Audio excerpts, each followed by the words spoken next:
Within days of President Trump taking office, FBI agents interviewed Michael Flynn about whether he discussed U.S. sanctions with Russian Ambassador Sergei Kislyak. You look at this White House now, and it's hard to imagine two FBI agents ending up in the sit room. How did that happen?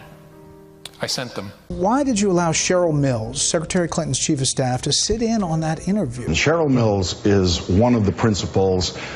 Investigators would call her a suspect at that point. What is she doing in the interview with Hillary Clinton? Last week, the American people learned that Cheryl Mills, Secretary Clinton's longtime confidant and former State Department chief of staff, and Heather Samuelson, counsel to Secretary Clinton in the State Department, were granted immunity for production of their laptops. My understanding was at that time she was one of Clinton's attorneys.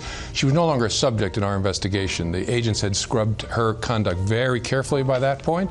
Did the FBI find classified information on either of their computers?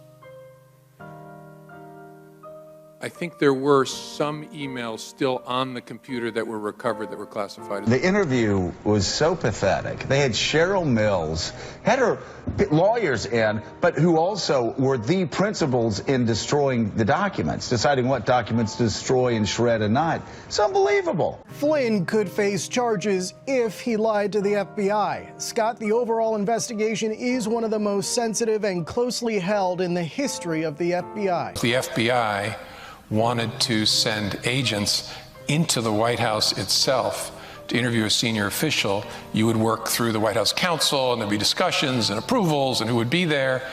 And I thought it's early enough, let's just send a couple guys over. But the facts are, not a subject, one of Clinton's lawyers, she's entitled to be in an interview.